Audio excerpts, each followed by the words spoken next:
c'est quel est le fruit que tu produis. C'est mieux que tu ne saches rien faire, mais que tu produises du bon fruit. Que de ne pas produire du fruit et de vouloir bien faire et faire joli. Ça ne va pas durer longtemps. Tout ce que tu essaies de faire comprendre aux gens que c'est bien, alors que tu sais au fond de toi que tu n'as rien, tu ne peux rien, tu ne sais rien, ça va être démasqué dans peu de temps. Il faut que le côté faux des gens sorte. On a trop fonctionné dans l'apparence et dans le faux, dans le paraître. Ça doit s'arrêter. Dis avec moi. Vous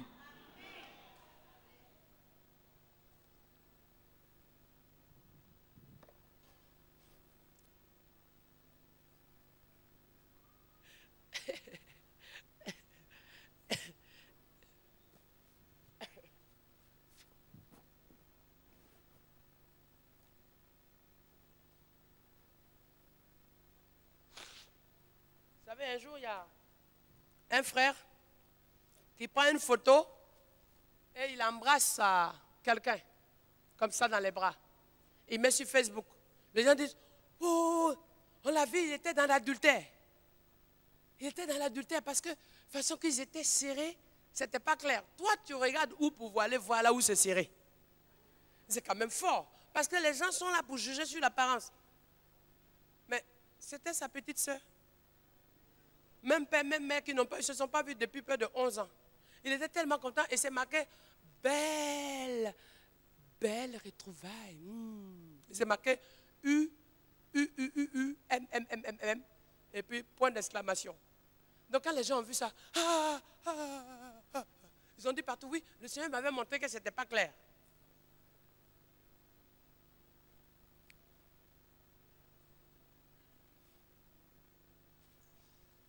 Le gars n'a pas vu sa soeur depuis 10, 11 ans.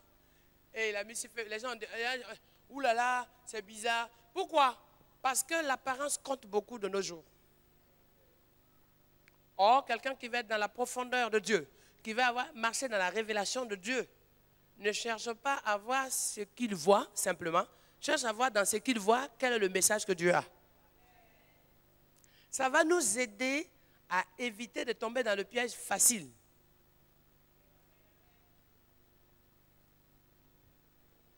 Bien que le monde est comme ça, je comprends. En fait, c'est comme le monde fonctionne comme ça, et qu'on a l'habitude de voir les gens comme ça, c'est normal que pour un rien, on dramatise tout. Ça aussi, c'est vrai. Mais ce n'est pas pour autant qu'il faut généraliser tout le monde. Il ne faut pas condamner tous les Haïtiens. Il ne faut pas dire que tous les Dominicains sont ci. Il ne faut pas dire que tous les Martiniquais sont ci. Il ne faut pas dire que tous les Africains sont ci. Il ne faut pas dire que tous les métropolitains sont ci. Non, chacun est ce qu'il est. Et Dieu donne de la valeur à chacun comme il est. Il ne faut pas dire que les Indiens sont ci. Arrêtez. Il faut, vous savez, si on veut des gens de révélation, on doit être dans la vérité. Et pour être dans la vérité, il ne faut pas généraliser les situations. Oh là là, moi-même, franchement, l'église, oulala, je suis déçu. Tu es déçu par quelqu'un, tu n'es pas déçu par l'église. Tu es déçu pour Marcel Kwamena qui t'a déçu. Mais ce n'est pas Jésus de Nazareth dans sa maison qui t'a déçu. Et sache que si tu veux vivre sur ça, demain je te décevrai encore. Ne t'inquiète pas, matin je t'ai déçu, à midi je te déçu, le soir je vais te décevoir. Il y a des gens qui sont encore plus spécialistes et ils déçoivent toutes les heures. Et réfléchis, combien de personnes t'as déçu déjà? Mais si on veut avoir le royaume de Dieu, il faut séparer l'église des personnes. J'entends pas. J'entends pas. Je n'entends pas. Ah là là, moi je suis déçu de la Guadeloupe. Les Guadeloupéens m'ont déçu. Tu rigoles? Tu sais combien de Guadeloupéens ici? Il y a des gens qui sont tellement merveilleux ici. Tu sais combien d'Haïtiens qui sont merveilleux? Tu sais combien de Dominicains qui sont merveilleux? Ayez la crainte de Dieu.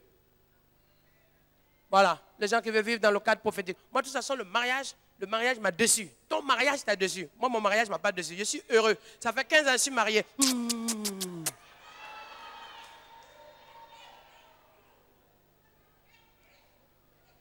Tu as choisi la mauvaise personne, tu as manqué de discernement ou tu as voulu te précipiter. Ce n'est pas grave. Prends ton temps, traverse un moment difficile et demande à Dieu de te reconstruire. Point. Ce n'est pas grave, ce n'est pas mauvais ça. Après, vous savez, l'homme est l'homme. On fera toujours des erreurs. Mais Dieu est souverain. Et Dieu ne nous tient pas rigueur, il nous fait grâce. La seule chose, c'est de faire tout avec discernement et sagesse. Il y a des gens qui trouvent que ce message-là, c'est bien pour d'autres, mais pas eux. C'est pour nous tous. Qui vous a dit que 15 ans de mariage, ça veut dire qu'on est arrivé au sommet? Ce n'est pas vrai. Il y a des gens qui ont 50 ans de mariage. On a vu ça ici. Maman des hommes. Il y a des gens qui sont plus que ça. Mais on est encore en bas. Hein? Mais allons, que ceux qui ont 2 mois soient fortifiés par ceux qui ont 1 an, ceux qui ont 10 ans, ceux qui ont 20 ans, ceux qui ont 30 ans, qu'on s'encourage mutuellement. Et ensemble, on ira jusqu'au bout pour la gloire de Dieu. C'est ça le royaume de Dieu. Si vous le croyez, acclamez la parole.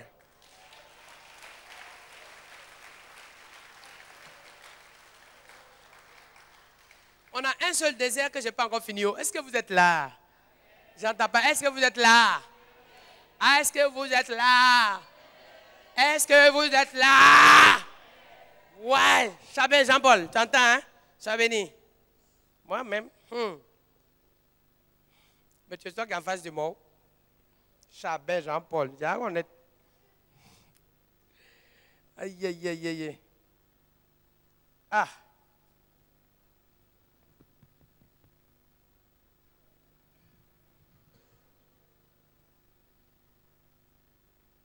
Et le verset 20. On termine sur ça. Et à cause de la chaleur, je vais m'arrêter. Parce que là, vraiment, c'est vrai que ce n'est pas évident. Et je vais continuer vendredi. Il y a des gens qui n'aiment pas les réunions en semaine. Il faut arrêter ça aussi. Vous êtes des gens de dimanche. En semaine, vous ne respirez pas en dimanche et en semaine. Vous ne mangez pas en semaine. Venez louer l'Éternel. Je vous ai dit, maintenant, on va reprendre les programmes de week-end. Donc, vendredi, on va continuer. Dimanche, on va terminer. Parce que nous avons, après ça, le désert de Kedemot. Après, il y a le désert de Beth-Aven. Après, il y a le désert de Kadès. Après, il y a le désert. Ouh là là, j'ai encore un bon lot de. Ouh là. Oh. Il y a plein de déserts à voir là. Hein. Vous voyez, il faut voir tout ça. Parce que dans ces déserts, ce sont des formations. On va terminer le verset 20. Or, le matin, au moment de la présentation de l'offrande, voici l'eau arriva du chemin d'Édom et le pays fut rempli d'eau. Il y a des gens qui se disent, oui, ouais, quand je viens à l'église, je ne sais pas ce que je fais pour Dieu, qu'est-ce que je fais, même si je bénis, ça ne vaut pas la peine. Écoutez-moi bien, toutes les petites choses que tu fais pour Dieu, Dieu le voit. Tout ce que tu fais pour Dieu, oui, c'est ce qu'il dit. À l'heure du moment de l'offrande, c'est là que Dieu emmène. C'est pour terminer sur ça, pour dire que tout ce l'offrande du cœur, quand tu donnes ton offrande en sacrifice, ta vie en offrande de sacrifice, je répète, ta vie en offrande de sacrifice. Les gens parlent de l'offrande matérielle. Ça, c'est une règle que Dieu a appliquée. Mais la première offrande que Dieu a agréée, c'est ta vie. La deuxième offrande que Dieu a agréée, c'est ton service. La troisième offrande que Dieu a agréée, c'est ton argent. Ah. Est-ce que vous êtes là? C'est pour ça que je voulais quand même préciser. Première offrande, c'est ta vie que tu offres à Dieu. Voilà pourquoi pendant que les gens ne peuvent pas couper une émission à Amour, Gloire et Beauté pour venir à l'église, toi tu coupes sur le feu, tu enregistres, tu viens à l'église. Des gens qui trouvent qu'il faut aller à la plage au lieu de louer l'Éternel, toi tu dis non.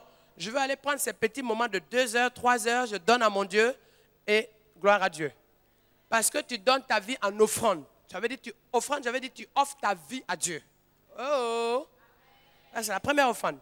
Deuxième offrande, tu mets à disposition de tout ton cœur, de toute ta force, ton talent, ton savoir-faire, tes mains, tes pieds, tout ce que tu as la possibilité de faire pour le Seigneur.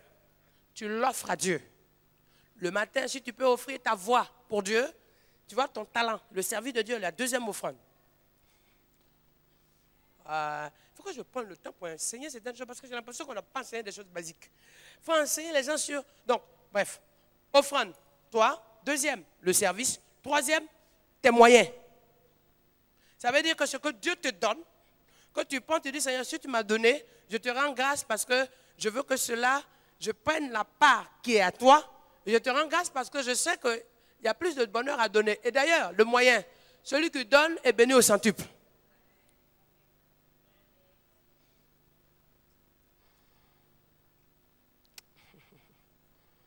Quand les 3 offrandes sont réunies, Dieu est glorifié.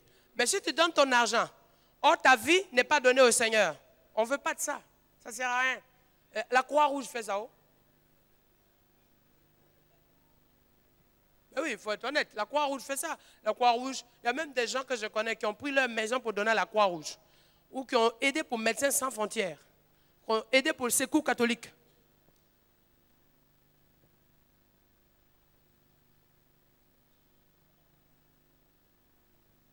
Je termine sur ça. Oh? OK? Et il y a des gens qui donnent leur vie en offrande pour Dieu, mais qui ne font pas le service de Dieu. Or, la Bible dit quoi? La foi sans les œuvres est une foi morte. Donc, tu es en Dieu, tu crois en Dieu, tu as donné ta vie à Dieu, il n'y a pas de problème. Ta vie en offrande, ça veut dire que tu es consacré à Dieu. D'accord? Mais tu ne fais rien. Tout le monde est au service. Tu n'es ni dans l'intercession, ni dans l'accueil. Même pour prendre soin de la maison du Seigneur. Rien. Parce que tu dis, oui, je peux faire dans mon coin. Vous voyez? Ce n'est pas une offrande parfaite, c'est une offrande à demi-mesure. Parce que tu penses qu'en faisant cela, peut-être les gens n'aiment pas que bousculer, tu n'aimes pas que les gens te voient, mais tu ne sers pas Dieu parce que les gens sont là. Tu sers Dieu pour lui rendre grâce. Parce que même que les gens puissent penser ou pas, personne ne sait ce que Dieu a fait pour toi jusqu'à aujourd'hui. Et si n'eût été la main de Dieu, tu ne serais pas là. Et si tu le sais, c'est pour lui rendre grâce. Quand tu le chantes, tu chantes pour remercier le Seigneur. Tu ne chantes pas parce que tu as une belle voix. Tu chantes pour pouvoir, avec ta voix, dire Seigneur, ce que Dieu a fait pour moi, je ne peux pas tout raconter. Ce que Dieu a fait pour moi, je ne peux pas tout raconter. Ce que Dieu a fait pour moi, je ne peux pas tout raconter. Il m'a sauvé. Il m'a lavé par son sang. Par lui j'ai pris, alléluia. Je chante. J'ai pris, gloire à Dieu. Par lui je chante. Oh, je chante. Je chante, gloire à Dieu. Je danse. Je vis, je danse, gloire à Dieu. Par lui je vis, oh je prie, je chante, gloire à Dieu.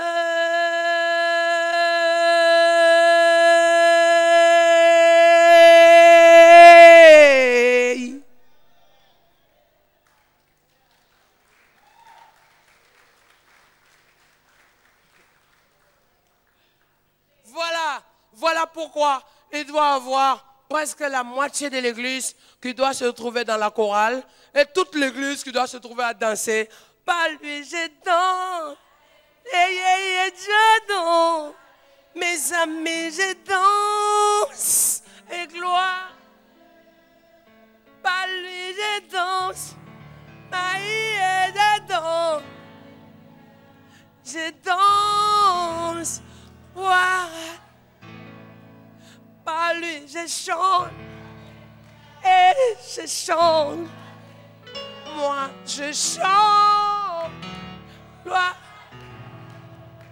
Par lui, je prie. Je vis.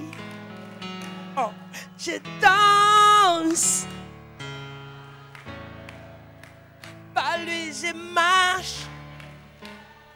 Je marche.